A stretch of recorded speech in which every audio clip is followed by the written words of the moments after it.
So first of all, thank you all for staying this late. I appreciate you literally staying after hours for the last part of the symposium. Thank you, Juan and David, for the invitation. I truly, truly appreciate it. I don't know you, but I have enjoyed this workshop very much. So anyway, I will start with a little bit of change here, and I will start talking about optimization, right? And I will set up the stage such that many of the things that I say afterwards make sense, right? So I'll be speaking about something called discrete nonlinear optimization. And to begin with, let's just define why do we care about optimization. We care, this is this search procedure. We often look for the best solutions defined by some kind of objective, by some kind of limitations, right? And that stuff can be time consuming, expensive, prone to error. So usually we don't do that experimentally. We just build models that help us find those solutions, right? And then hopefully that model balances tractability and validity, incorporating assumptions and simplifications such that we're able to solve it at the end of the day. And there is this framework known as mathematical programming, where folks put the optimization problem in question in terms of basically functions, right? So you minimize or maximize a given function subject to certain constraints, and all those functions vary with respect to some variables, which are the ones that are we're actually going to be searching for. Okay, so once you start using this framework, you realize that, well, those models, they better start looking like the real world that you actually want to optimize. And the real world tends to be abrupt, unexpected, discontinuous, non-smooth.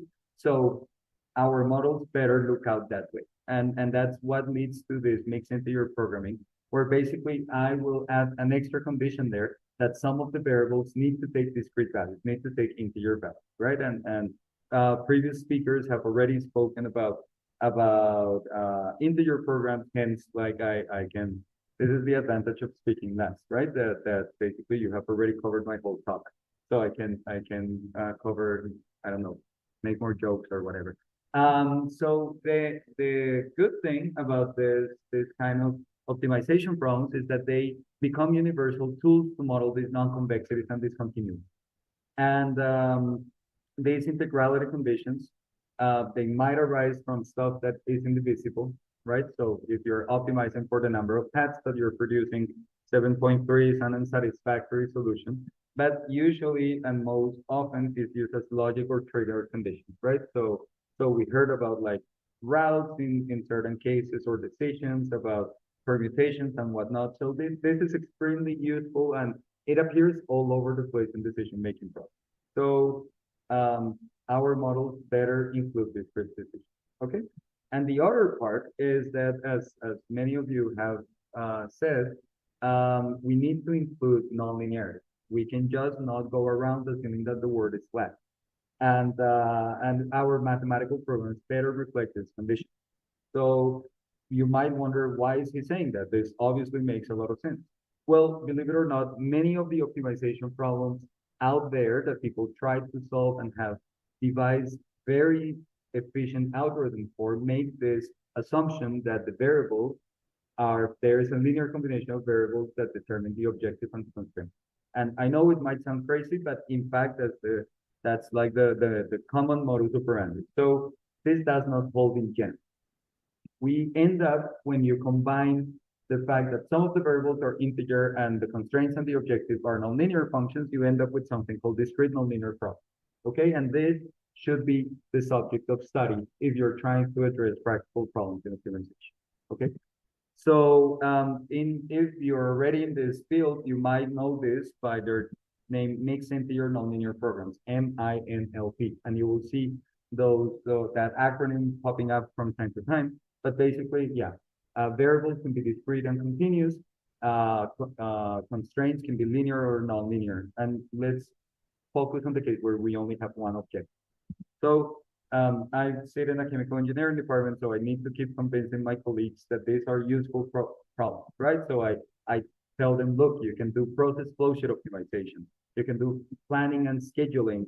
You can do, I don't know, control. You can do molecular design, right? But this goes way beyond. So there are applications that I've just gathered a few.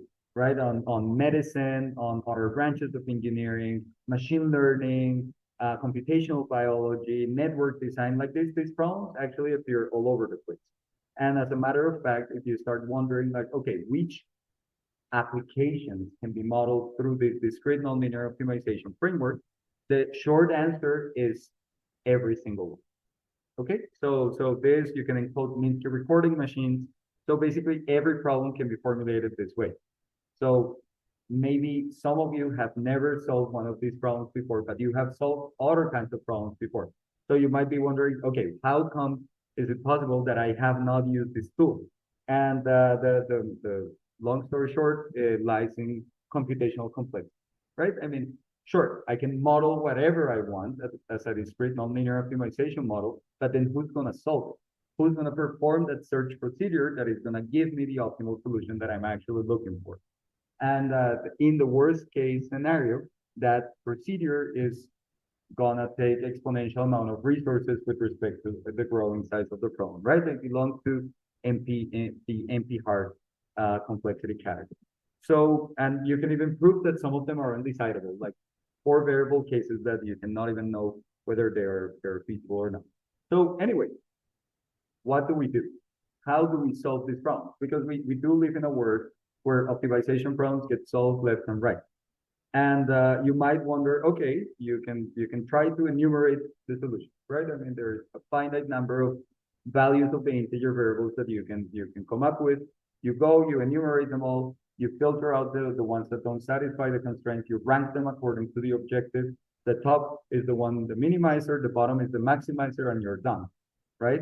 And sure, of course you can do that. That's a very naive algorithm, and eventually you will run out of time or space in this universe before you're gonna be able to solve anything of practical relevance, right? Because these things start growing like to the n and factorial. Like enumerating is not an option. But once again, we live in a world where discrete optimization problems are being solved on a regular basis. So third question would be how, right? And there is this whole field of operations research that has been developing methods for these problems. And like a sort of vague way of summarizing these methods, you would call them decomposition approaches, right? That's a very famous catchphrase that we use in the optimization community, which basically says if you have a big problem and a complicated problem, how about if you split it in tiny pieces, such that for those tiny pieces, maybe you have a specialized tool to address it. And then you stitch it all back together. If you're careful on the algorithm design and are lucky on the, let's say, solution method, solver, hardware part of things, then you can put all these together and address really large problems without going into the enumeration route.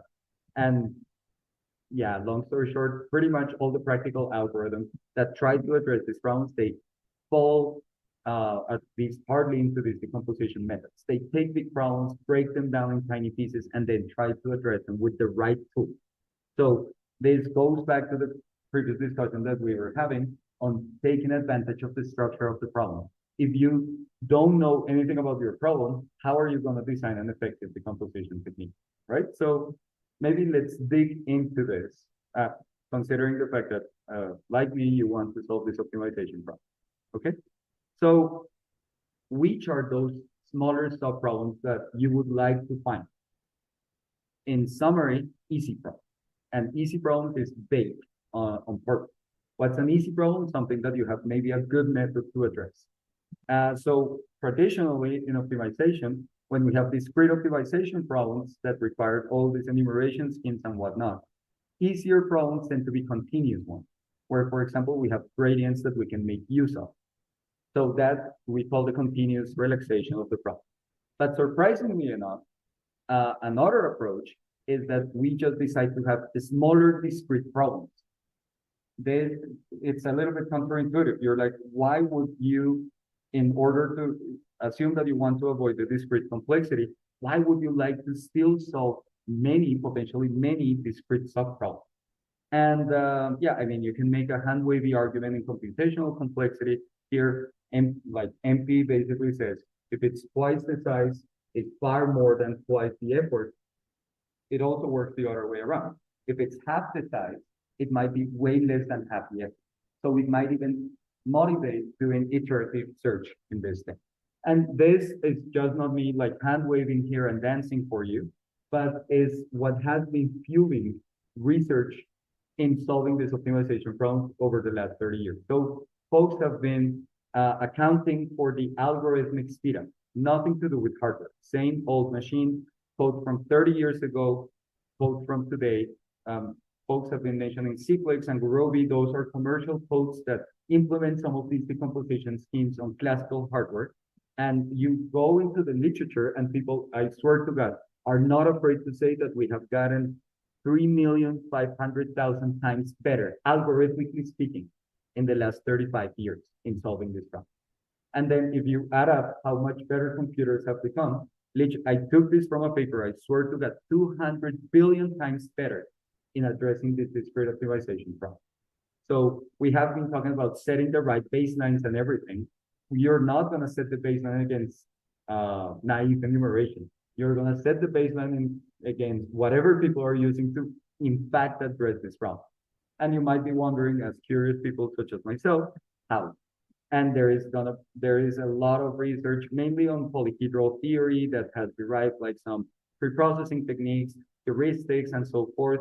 So the Cplex, Gurobi, and all these solvers that we call, they're a bag of tricks that basically help us address this complexity because we do care about solving this problem. I can just not go back home and say like, worst case, it was exponential, so let's look for another problem. Okay, cool. So this has been known for some time, this composition techniques. This book over here is over 20 years old, and you will see some words highlighted there, which finally, the people in the quantum computing community have been trying to generalize. Because, I know it's late, but if you're going to take something from this talk, maybe pay attention now, which is assume that now you have a new computational paradigm, quantum, photonic, you name it, right? How would you use it to address practical problems? You need to, because there are size limitations, either because of your hardware or just because the instances tend to be very large and very complex. You need to go understand the problem, break them down in the right ways, and maybe take advantage of the new hardware that you have. Okay? Anyway, so halfway break, what have we learned so far? So MIP stands for Mixed Integer Program, MINOP stands for Mixed Integer Nonlinear Program. Basically, discrete nonlinear program. We've learned that classical methods are extraordinary. Like TSP problems, trust me, like people are solving stuff with thousands of cities, tens of thousands of cities to global optimality on your phone. So classical methods are extraordinary, even when facing this worst case like empty hard complexity. Decomposition methods are part of this bag of tricks useful to tame that complexity. And in order to efficiently use them, you better understand the structure of the problem that you're talking about. You better use the right tool for the right task. And yeah, I already gave that hand wave here. Okay, so that's first half of the talk. So hi, nice meeting you. So who am I, right? And how come I am here? I actually went to school at the street in Carnegie Mellon. Just to show off, I was part of PQI before it was cool, right? So I have my mock. And I did my PhD in engineering, in chemical engineering, as a matter of fact, but in combinatorial optimization. I spent a couple of years in NASA in their quantum AI team, trying to address practical problems, hopefully with quantum, hopefully with AI, hopefully with a combination of both or with neither. But we had to solve the problem at the end of the day, right? And then I moved to Purdue very recently. And although I'm still in engineering, I'm still a physicist, so feel comfortable talking to me, fellow physicists. Anyway, this is the stuff that I'm most proud of, which is my research group, right? Among them, like Pedro is sitting here in the audience, right? And I will speak mainly about the work of, pointer of Iago and Pedro, who is down here and right there at the same time.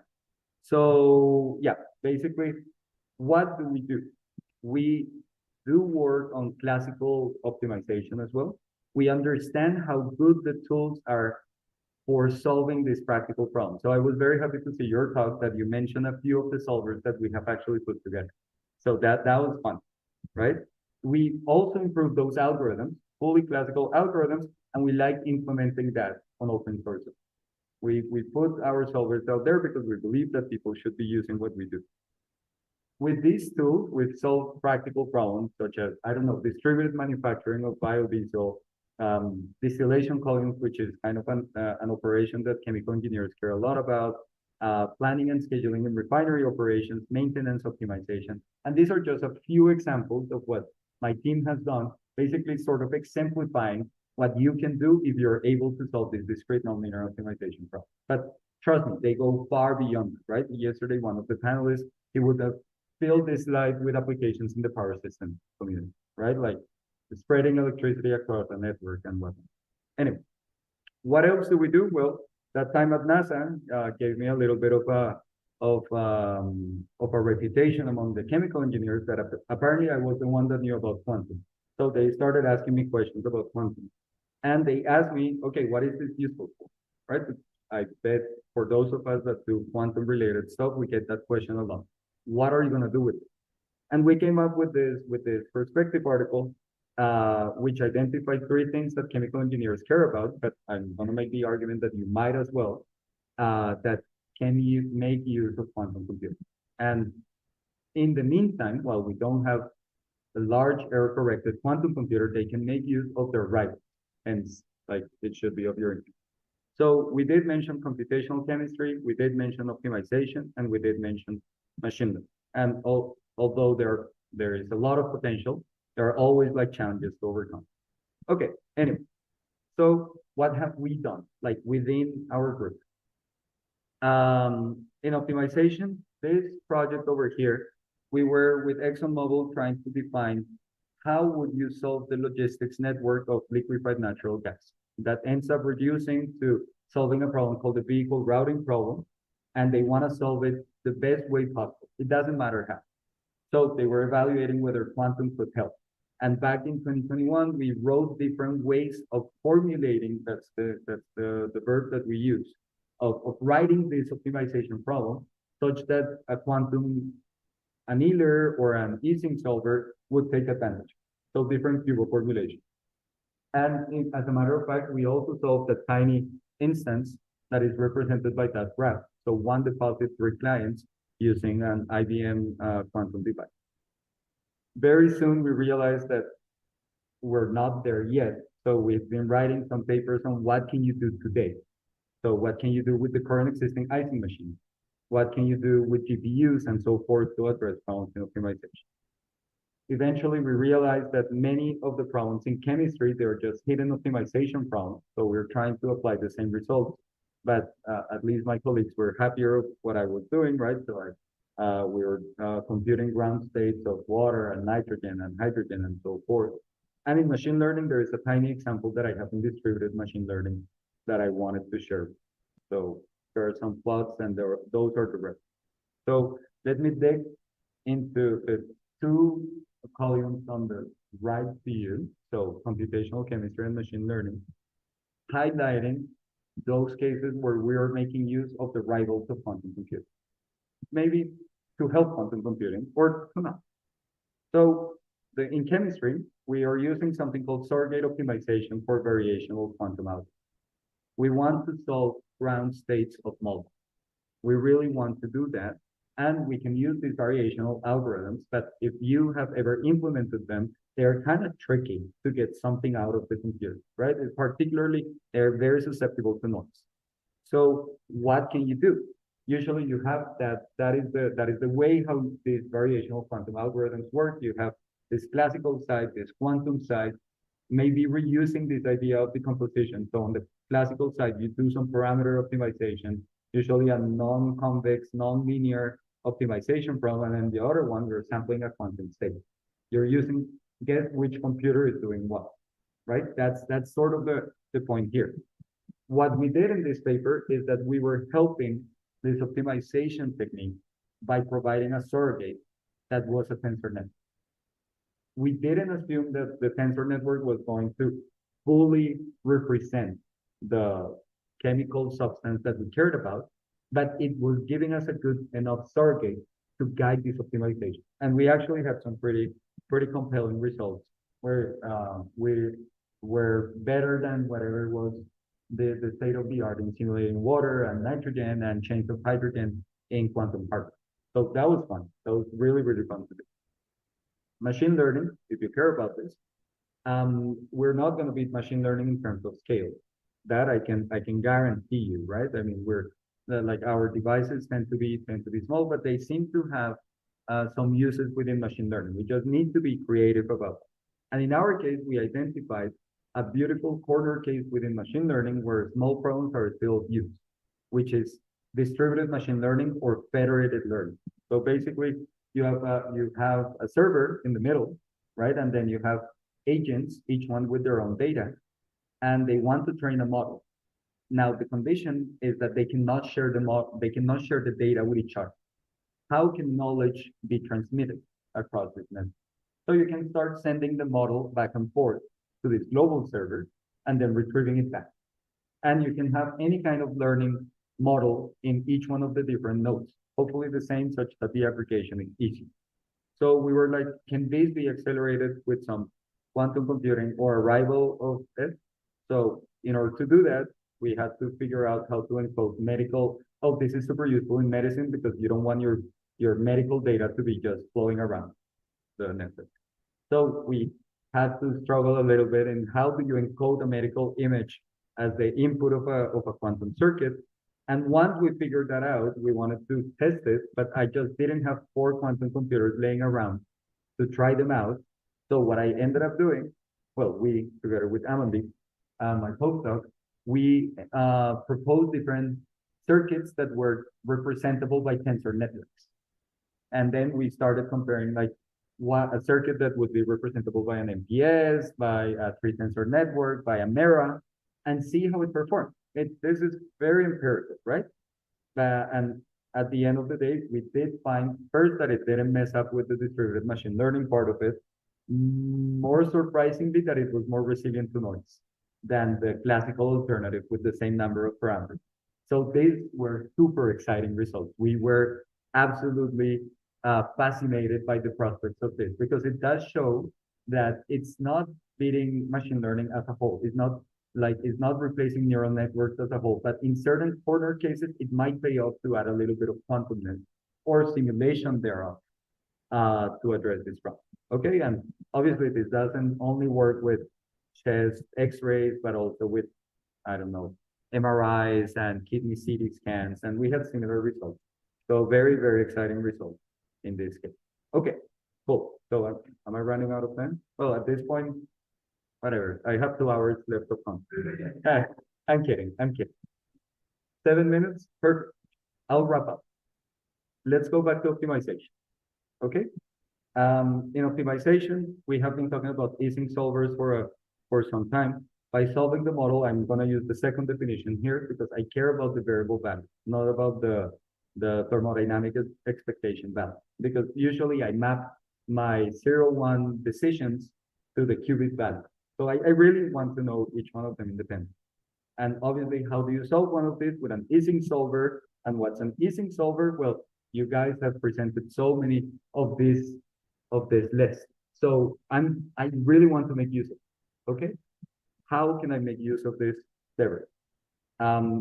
Just to set this up, and thank you to the previous speaker because he was showing a similar diagram on complexity classes. I cannot hope that quantum computers are going to solve NP hard or NP complete problems exponentially fast. Like this is not going to be unless before complexity class collapses, and then in that case, why do you need a quantum computer to begin? So exponential speedups are out of reach. Should we stop here? And then we get inspired by the ones that have been working on this NP hard problem for the last decades, and we're like, no, let's just roll up our sleeves and keep working on this because empirical asymptotic speedups or just observed speedups are of interest. If I'm able to reduce the time that it takes to solve a problem, a practical problem, even if it's by a couple percentage points, that's a big win. I don't need to beat them exponentially for it to be worth it. Okay? And obviously, like this taxonomy of complexity classes, there is a lot of richness in there. I include this for somebody that already left, but here we are. Anyway, so what part, like we keep speaking about optimization here, I want to be a little bit more precise. So I'm only gonna be covering the blue corner there, okay? Acknowledging that there are quantum algorithms which actually speed up proofs and everything on the yellow part, solving continuous convex problems. Those I'm not going to cover here. It's not that we're not working on them, but I'm not going to talk about them. I care about the blue part, which are possibly non-convex problems, certainly non-linear, and with discrete variables because they are one-to-one related to Ising problems, right? And hence, I can already use the rivals of quantum computing for this. I don't need to have a quantum method to address this problem. Okay, cool. So where do these problems come from? Where do I connect back to that discrete nonlinear optimization part of the talk at the beginning? This is like the kind of the central slide, right? People have already mentioned that Lucas paper where they map these 21 NP complete problems, CARPS problems into Ising. And it's a great reference, but I would argue some of those mappings are inefficient. And we have already seen from the previous talk from one qubit that they showed that if you take advantage of this, just not trusting that blindly, you can get much performance. Okay. Now, for general discrete nonlinear optimization problems, which once again I care about because they can model anything, there is a recipe that I can follow. You have continuous variables, you discretize. You have integer variables, you binarize. You have nonlinear constraints, you quadratize them. You have constraints, you penalize. That if you follow that recipe, you will end up with a cube or with an Ising model. I don't know if you've done it. If you've done it more than twice, you know that that's insufferable. So what we did, we wrote software for you, such that we do it automatically for you, right? And this is where I really want to highlight my students' work. Pedro, who is the first author of this thing. It's a whole software environment that basically what it does is it identifies that problem over there. We want to incorporate quantum and other physics-inspired technologies into optimization workflow. That takes, we need to reformulate that problem.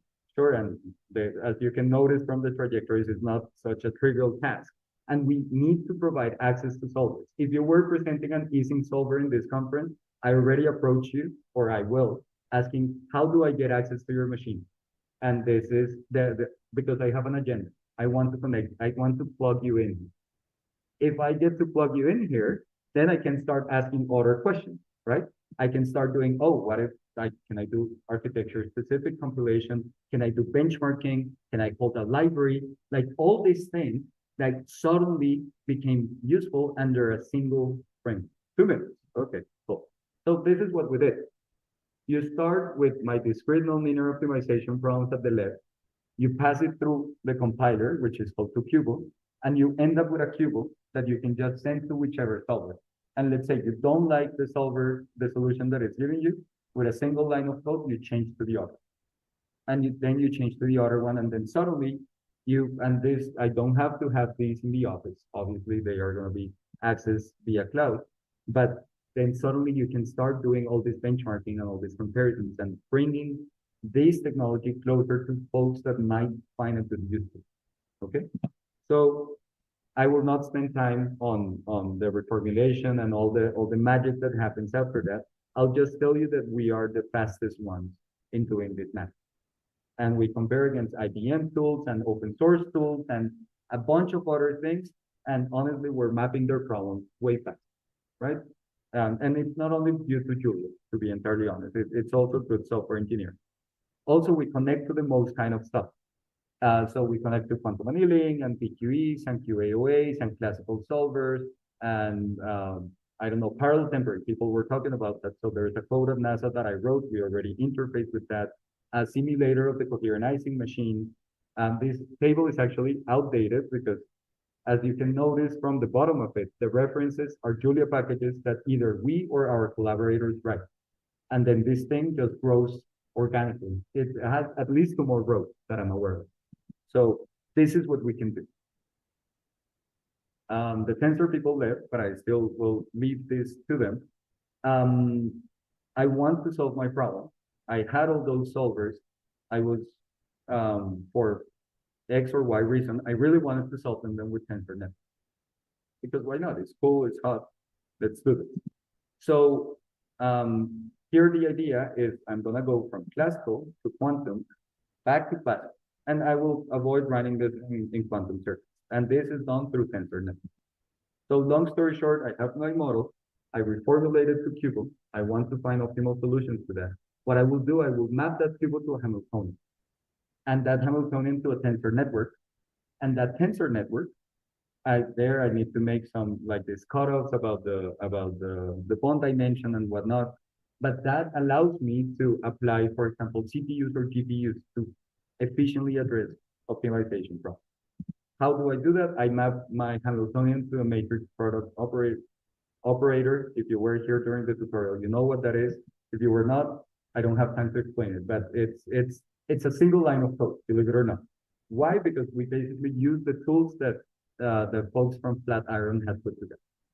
And then once I'm sitting on top of a matrix product operator, I can just call the MRG to find ground states of this thing, which are one-to-one mappable to solutions of my optimization problem.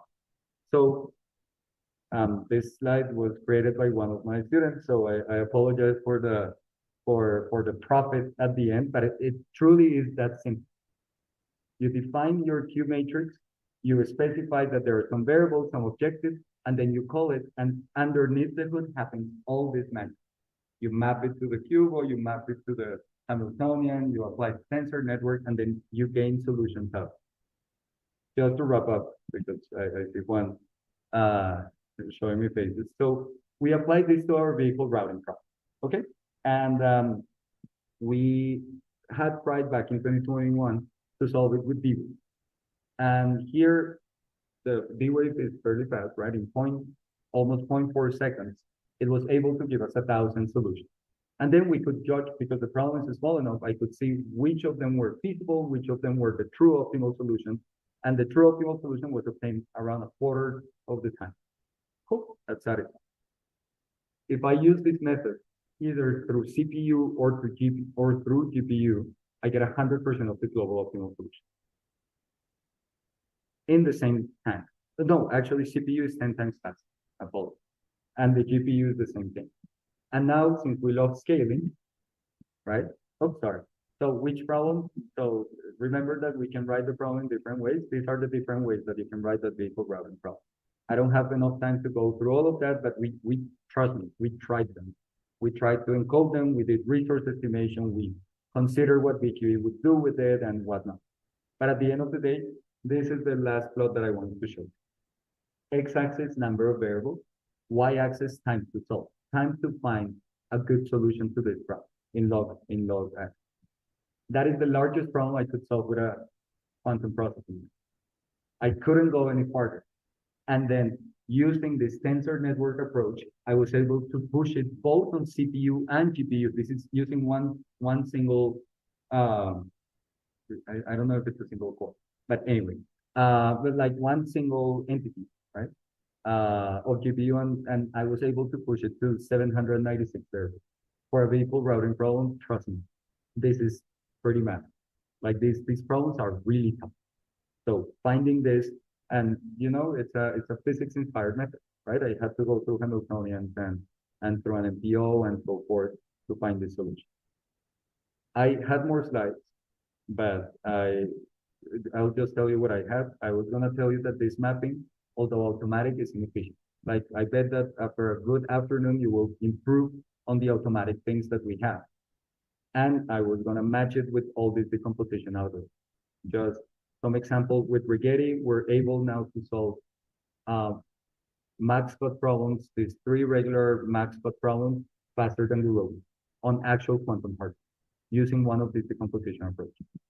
With Stanford and NASA, we derived an algorithm that, contrary to the other one, is not so fast, but it gives optimality guarantees. So everyone keeps saying, oh no, the problem of quantum is that or of Ising solvers is that you can never give us an optimality guarantee. You always give us a good solution, but where are the bounds? Here, right? You can derive these bounds, and we came up with this.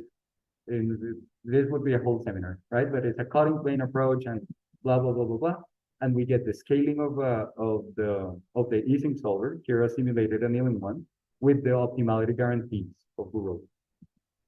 So yeah, the conclusion to this talk is computational chemistry is hard. I didn't talk about it. Optimization, we are bounded. We cannot get exponentially faster. If we know nothing about the structure, we can get quadratically faster because you just put, let's do complete enumeration and go over searches. Anything in between is fair game. If you know the problem that you're dealing with, you can take advantage. And there are tools out there, but there are many to be invented yet. So this field is super rich, but this is the direction. If we want to tackle true practical problems, this is the way that we need to go. Just monolithic approaches are not going to get us, unfortunately. And ML, well, whatever. Thank you for your attention and for staying until so late. I appreciate it.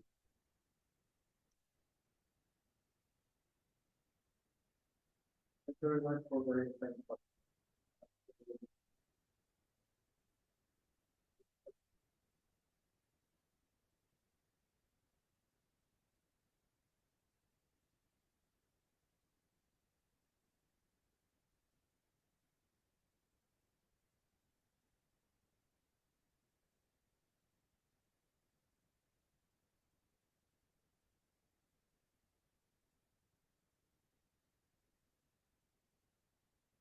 Oh, so I'm not using the TTS, this time to solution that takes the, because I can query this tensor network rather efficiently, like in linear time.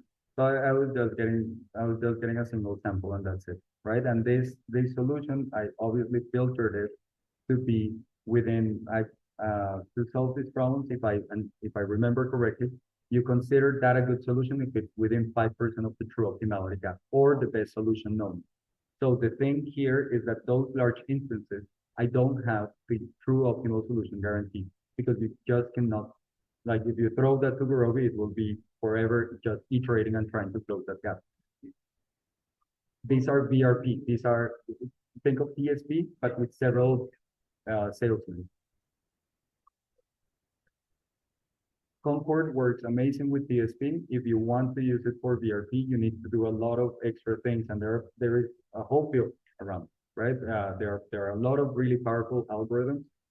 Many of them there are a lot of very powerful solvers, which are just bag of algorithms that just throw everything at these problems and try to solve them. This is monolithic. This is kind of going against of what I was arguing. This is just turn it into a tensor network, give me the best solution that you have. Please.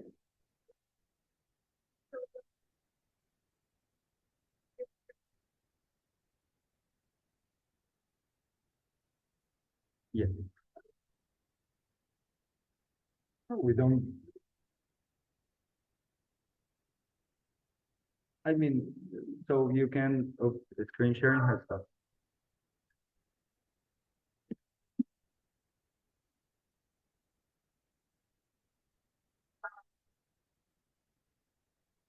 So, I mean, I would be happy to talk about that and even install it in your computer if you want to do it. But basically, the way that this would work, in your case, since we already have your Qubit, right? You would only use a fraction of our stuff, right? Which is once you have the Qubit, you can always communicate it to what we call a Qubit solver or an Ising solver, and that we already have the connection. So you can, on a single line of code, change whether you send it to D-Wave or whether you send it to IBM or whether you send it to and this parallel tempering code that we had at NASA or a simulator of the CIM and so forth. So of course you can already take advantage of it, or even our tensor network project. Yeah, yeah. Obviously, you would need to get your API key and your access key. It's not that I'm giving you free runtime on quantum computing, right? I mean, I would love to, but I cannot afford that. But I will give you all the tools for you to just like I don't know if you most likely, of course, you have tried. But if you want to port from one platform to the other, in most cases, you had to rewrite the whole code. That is not scalable. It's particularly if we want to do some serious benchmarking effort and a continuous one, not, oh, a paper and that's it and problem over. No, you need to keep up the like a metric of the advancement of this technology. Then you need to have something stable that you can always rely on. And some problems work well in certain techniques and in others don't. If the problem has more than 200 variables, there is no VQE, there is no IBM computer that will be able to take it as like in the original one-to-one mapping, right? But maybe D-Wave will. If it's 1,000, maybe D-Wave will struggle, but CIM would work. Or so this is kind of the vision with this,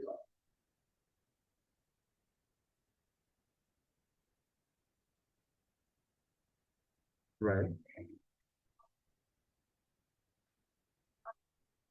Yes. We also give you like some analysis tools, so you can that's Cubo tools. It's a third part of the package, but yeah, that's a good way. Oh yeah, that but that's also freely available. That's also available on GitHub. So please be welcome to use it. As a matter of fact, yeah, that's one of the things that we have put together.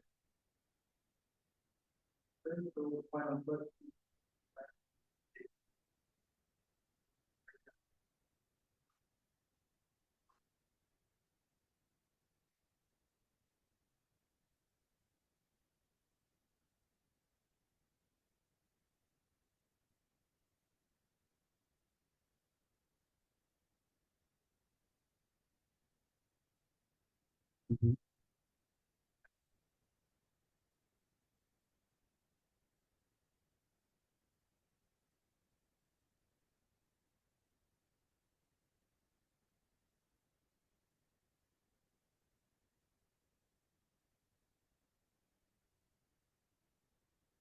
So I appreciate it. We are among the co-authors, as a matter of fact. So we are part of the team that wrote that paper. So and the conversion schemes that were used for that paper were Cubo.js. So I appreciate it. We have already done that. No problem.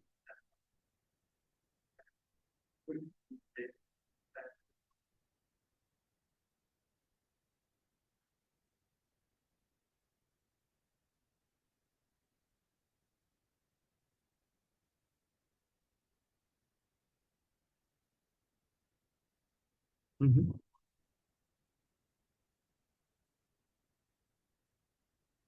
Hmm.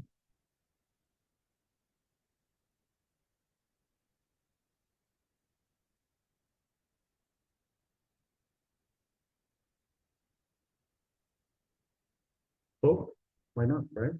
I mean, so I have a whole talk about this part, right? Uh-huh.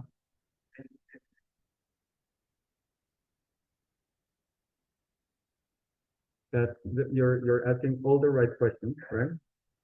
We are so the cuts for those that don't know, they are X-ray inequalities that basically shape off the region that you're searching for, and it's a very widely used technique in OR. They look like linear inequality, right? So if you wanted to, you could take that linear inequality and pass it through the same two cubo and just add it as an extra coefficient in your cube, and you can just penalize that. I will tell you that doesn't work. It's very bad, but you could do it. The quantum vendors has been reinvented. I'm keeping track of this like 6 times. So but there is maybe if the audience was aware, the talk would have gone more in that direction, and I would have told everyone you need to start thinking more quantum. But since the audience is quantum, I need to tell you you need to start thinking more OR, right? So yeah, but that's you're exactly on the right track. You're hitting the yeah right on the head.